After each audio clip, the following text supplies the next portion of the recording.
Welcome everyone to another video, and in this video I'm going to bring you to two Holiday Cup teams that I used on stream that were pretty successful. I really like them. The first one is Altaria with Powder Snow, Ninetales with Psyshock, not Dazzling Gleam. Psyshock just gets like slightly better coverage and is also a little bit quicker to get to, and then a Alolan Graveler. So Altaria Alolan Graveler is really the core of this team. They basically cover each other's weaknesses.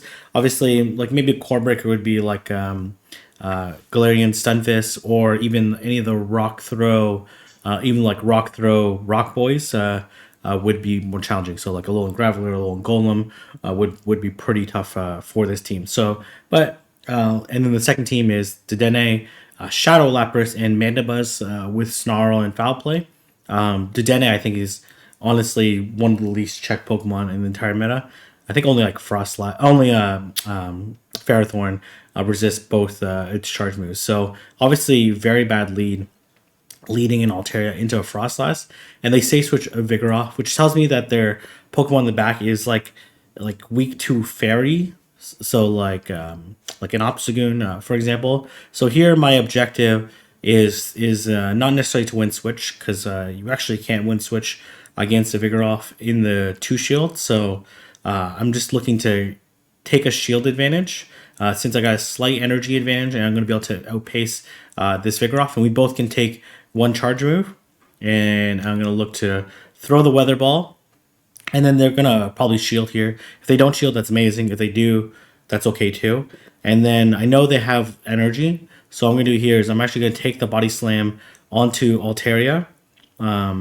Maybe I could have went straight to Graveler, but it was too risky for them to get to a Bulldoze, and I didn't want to shield. I want to preserve the shield, and they do have an Obstagoon, and this is why Alolan Graveler is so amazing. One, it generates energy really quickly, and as well, these Stone Edges do just so much damage. And by being able to by aggressively switching in, I'm able to get to this very quickly. And they actually switched in on Volt Switch, which prevented them from getting to another move. And I'm just one Volt Switch away from another Stone Edge. So you can see here, I just instantly take out this Frostlass. The Frostlass only had like one Powder Snow, so it was extremely unlikely that I was going to be able to get to a move. And this Vigoroth is going to faint before it can get to before it can counter me down. So I was able to come back from a really tough lead. Obviously, if they had a better counter to Frostlass, to Alolan Ninetales, then I would have been in a little bit of trouble. Okay, so Stunfisk here is pretty tricky to deal with, but it is a Mudshot variant, which is actually way better for Altaria. And I was a little bit slow in the switch here, so that's not great for me. But the thing is, like, I kind of have like two okay answers to the Stunfisk. So I'm actually gonna let this go, and I should have clicked the Stone Edge here, knowing that I wasn't gonna shield. But then I ended up throwing the Rock Blast, which actually works out a little bit better for me because that allows me to be a little bit lower if they decide to no shield. They actually decide to Powder Stone me down, and I'm actually going to go straight for the farm now. I'm not going to shield. This is not enough energy to get to the Dazzling Gleam, so at worst it's going to be a Psyshock. Ends up being a Weather Ball, and that actually proves out to be pretty clutch for me a little bit later on. I let this go. I'm a little bit worried of what's in the back, but I have quite a bit of energy on Altaria. So I throw the Weather Ball here, and then I'm just going to throw the Weather Ball right away just to get rid of it, because I know it did farm up quite a bit for switching. And then ends up being Wigglytuff here, which is not so great for me. I decided to switch out here. This is debatable on whether or not this was the correct play. Oh, okay. Oh, sorry, but that's debatable whether it ends up being the correct way of transferring the charm. Mostly because I was pretty confident I was going to make it to 2 Sky attacks regardless. So, and then I want to preserve the Ninetales just because the Power Stone is going to do more damage than the Dragon Breath. So, debatable there. This is a little bit risky play on my side. Okay, so if this is a rock throw, then this is very tough for me. Ends up being a volt switch. So I think I let this go so many times. They rock blast bait, and they just need one more for another rock blast. I probably could live this, but it would be extremely close, and I wanted to make sure I got this move off, just because the Graveler is very problematic for my back line. Maybe I could have undercharged, and I immediately swap, and they actually swap in their Venusaur into into the Ninetales, and this is looking really, really good for me. They decide to shield here, so I'm in a very good spot here. I'm not going to shield this Ninetales because it's already done its job. They actually throw the Frenzy Plant at me. I reached another Weather Ball, which wouldn't KO, but it would put it really low, and they are going to let this go, which is totally fine for me. And I'm going to throw the Psyshock, which again wouldn't KO the Frostlass, but it does some really nice chip damage. And I want to switch it as soon as possible because I want to give them as least energy as possible, so I can survive any one move. This is most likely the Avalanche. They end up throwing the Shadow Ball, which is really nice play on their side. But I'm just gonna double up on the Rock Blast. I actually debated like trying to Volt Switch down, but I saw that I got to two Rock Blasts, so I'm just gonna throw both here and take out this Frostlass, and able to get to that Psyshock was pretty critical there to be able to put pressure onto the Frostlass. So that worked out pretty well for me. Obviously, unfortunate CMP in the lead, but that worked out okay. All right, and now we'll wait for an opponent here. And let me just speed this up. I thought I cut out all this waiting time here. Looks like I wait quite a bit here. Okay, there you go. Okay, Jellicent. Um, and they actually come into Ninetales here. And because I was slow on the switch, I do end up getting beat to the move. So I make a dumb play here. Okay, so I make a dumb play mostly partly because of the lag, but partly because I should have known better. Okay, so they come into. I know it's going to be in the back. It's going to be another Charmer. This is Jellicent double charm, and here I lag, and I'm like, okay, I just want to get off any move, and then I end up getting off the. I end up throwing the Rock Blast, but I had enough energy for the Stone Edge. They actually end up no shielding here, so that stone. I actually would have been able to farm it down, like to take it out there. If I would have been able to land the Stone Edge, they end up landing the Ice Beam. I immediately swap. I already know what's in the back. It's going to be another Charmer here. And if I would have been able to take out them with Graveler, then maybe I would have had a chance because I would have had like a full Altaria. But that was unfortunate situation there. And I reach another Weather Ball, but this Charm I don't think quite takes me out. But I'm not going to be able to reach a Sky Attack here, which ended up being really costly for me. Yeah.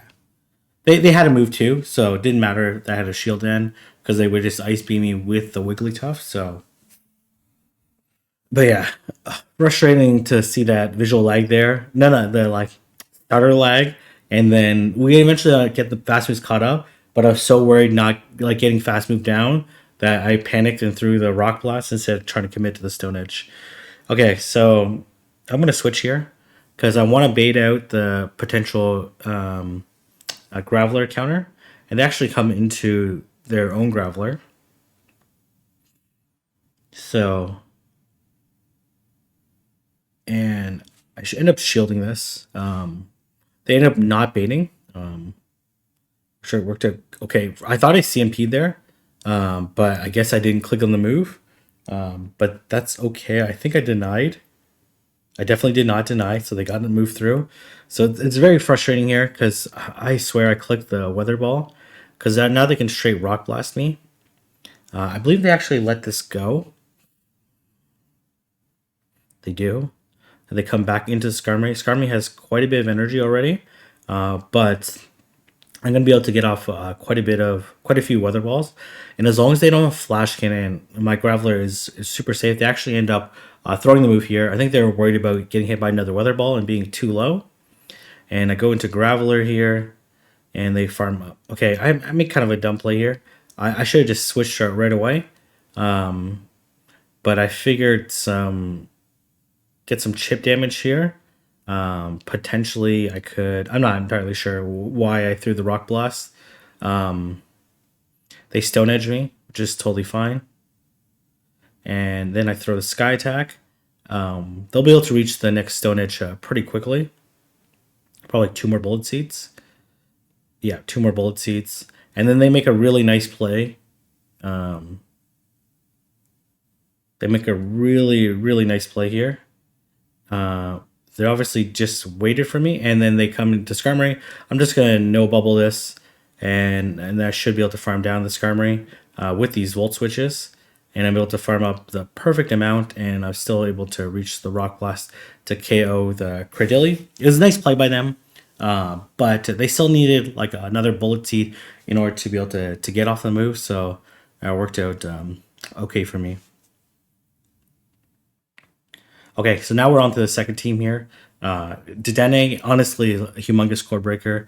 So I'm gonna throw it 7. So I throw it 7 in the middle of the fifth hex. So that way they can't catch, as well only give up 1 turn. And interestingly, that they now they're at 7 hexes on their side. I end up getting a shield here. I tried to switch to potentially catch there, but end up being a CMP, which is fine with me. And I'm gonna try to get to the. They end up catching on Lapras, which is okay for me. And then I switch to on my own Lapras. I'm a little bit worried that they have Skull Bash, but they actually end up bluffing me here. So I end up shielding the Surf, which is fine. And I get an extra Ice Shard through. They throw the second Surf right away, so they don't even bluff the Skull Bash here. And we're going to go to 100 here, and then throw the Skull Bash. So that way I'm at... I tried to like undercharge here, but honestly they were pretty low. And they actually come into Obstagoon, and I throw the Surf. And then I actually think that they catch the next... they actually catch the next Surf onto Jellicent, and then they actually end up winning CMP here, which is totally fine for me, because now I can just snarl this Jellicent all the way down, and I'm in a very good spot here. I'm not going to shield this, just in case they go for Night Slash and they get the boost, but they end up having Cross Chop, so this is just going to be a long, dragged out, boring game here, end of the game, and... despite how low they are, they decide to stick around, which is fine. And I throw the Aerial Ace, and of course, we already know, even though I believe I hit the Excellent on this Aerial Ace, it doesn't KO. So I just switched to Dedenne and Thundershock to take it out. So Dedenne was actually good against that entire team. It was a huge core breaker, right? So just such a fantastic Pokemon for this meta. It does like struggle a little bit against the other electric types, especially Stunfisk, just because they have like cheaper coverage moves. They come to Talonflame, so this is very good for me. And I believe they actually start late here. I honestly don't know why I threw this Discharge. And I switched to Mandibuzz. Like, Mandibuzz doesn't need any help to be able to beat the Greedent. But I throw it anyways. I do provide some chip damage here. We end up CMP tying here, I think. Yep, I believe so. And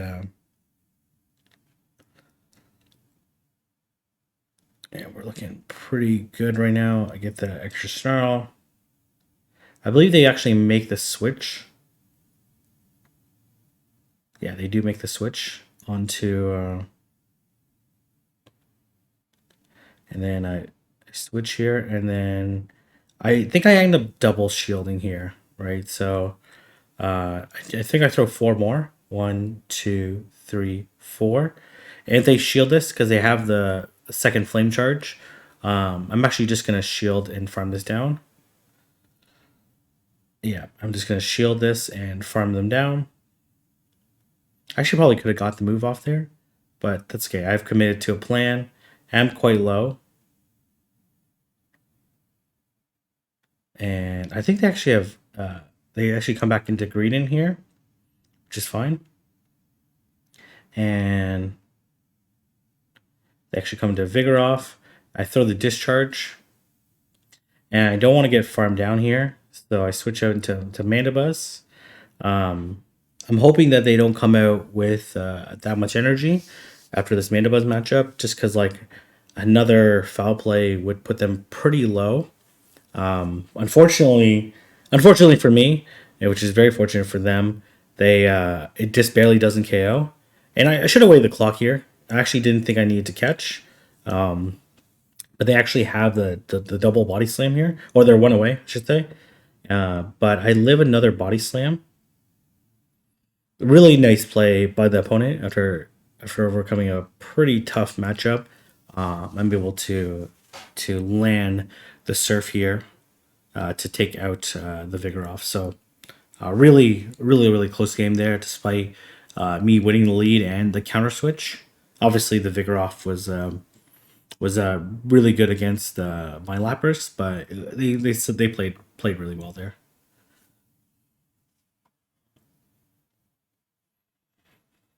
All right, we're gonna have a Dedenne into Vigoroth. So this is a good matchup. A little bit of lag at the beginning, and they actually switch out into Lickitung again. Here, I throw the move. I honestly don't know why I did this. Because like I really don't need to assist Mandibuzz in this matchup, but it's fine. It's fine. Like 2 foul plays will be able to KO this Lickitung. So I'm gonna throw a foul play here. I'm just gonna make sure I come out with a good amount of energy. So I know they're gonna be able to get to another body slam. They need like 5.5 seconds to make it to the third body slam. So I'm gonna do 3 here. And that way I have a move ready, banked. And then I know I can live a body slam. So I'm actually going to throw in a snarl here.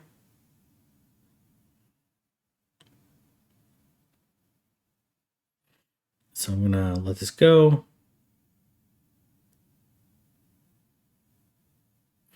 And I expect them to have another Frost Ice counter in the back, especially if you're leading Vigoroth, which is probably the most common thing that they are looking to encounter. So I throw another foul play onto this Vigoroth, and I don't want to get countered down because it's going to be very problematic for me. I end up shielding this, which is fine, and then I'm going to throw the discharge, and then we'll see what they want to do here. If they're going to take it, or if they're going to, they actually end up taking it, and they come into Talonflame, and this is game over for them.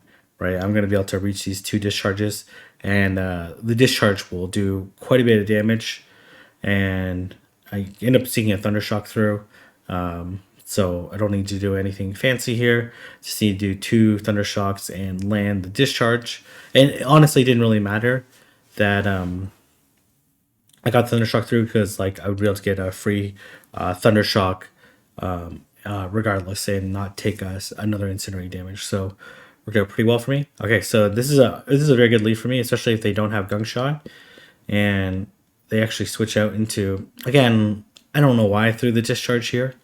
I really don't need to. I'd actually debated, so I tried to catch here, so I threw it 3. I should be able to catch, but the game's a little bit messed up here. They're gonna throw a Bone Club, not a big deal, and then I'm gonna switch, and I'm looking pretty good here. This should be a Shadow Bone because they threw 4 Fire Spins after throwing a Bone Club. And now they're completely dry. So I think I throw after 3 here. And maybe I could have undercharged here. Probably would have been better. And then farm out more, but that's okay. They come into Obstagoon. I throw the 1 Snarl before throwing the aerial ace. So I'm able to get the desync CMP. And I don't want to... Okay, so I throw another aerial ace. I can't remember if I take another move here or switching. So I don't want to get farmed down, right? And they're dry now. So I think I switch out to Dene, and they actually catch on to Litleo, which is fine. I throw the discharge here, so they're at 1, 2, 3, and I'm actually able to make it to another discharge. So this is going to do a decent amount of damage. And they actually end up shielding, which actually ends up being like pretty critical for me, because now I know it takes them quite a bit of energy to make it to a flame charge, which is what they're going to throw here. So I'm going to farm up, I believe I actually throw 4 more. So this should be right before they make it to another flame charge. And I know the Obscune is pretty low on energy. So I should be able to land the Surf here and take out the Obscune. So they had triple Frost Blast counters, but it was also double fire, so that makes sense as well. And I believe I have one last game here. This one game here, this opponent makes like some like really nice calls here.